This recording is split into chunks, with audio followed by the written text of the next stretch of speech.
Monday morning. It's Pastor Brian, and it's time to dig deeper. It's good to be back with you to dig deeper in our message yesterday on a very festive weekend as we celebrated 250 years of our nation's independence with a message yesterday that we entitled Run It Back 250 Years.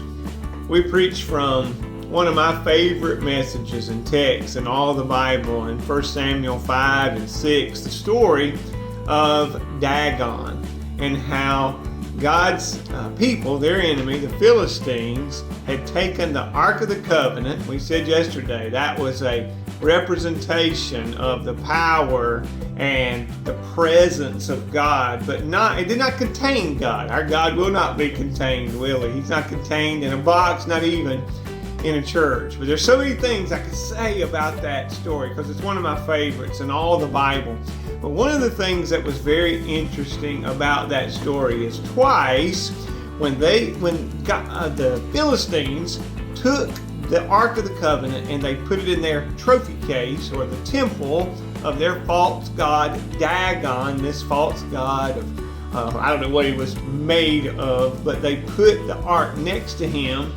The next morning, this statue, this false god, was fallen over. He was bowed down to God in the presence of that ark, and they propped it back up, didn't they? Tried it again.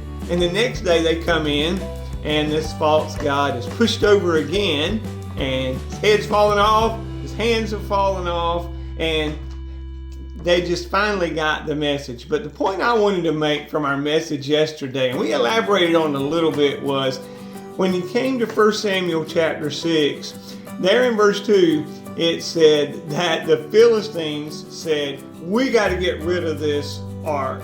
It is causing us problems. After 7 months, they said, we've got to do something with this ark. And they said, let us get it to its place. You know, in my devotion this morning in 2 Samuel chapter 6, the Bible talks about the ark coming back to Israel and how David danced. He danced. He was so excited and worshiped, and he danced before the Lord because God's presence was back. God's power was back. And I wanted to point that out today, that that's the place God needs to be. So many times we drift, don't we? So many times we get away from God and we don't feel that power and that presence. Well, listen, God hasn't moved because God's not contained. God has not moved. God is at work, and God is wanting to be a part of our lives, and He wants us to worship Him and dance before Him and celebrate Him. But how do we do that? We do that through surrender, don't we? We put God in His place. Where is that?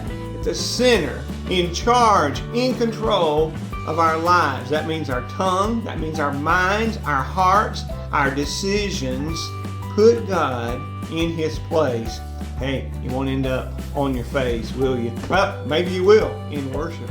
Bow down before Him. You might end up dancing before Him. I don't know. That's what David did.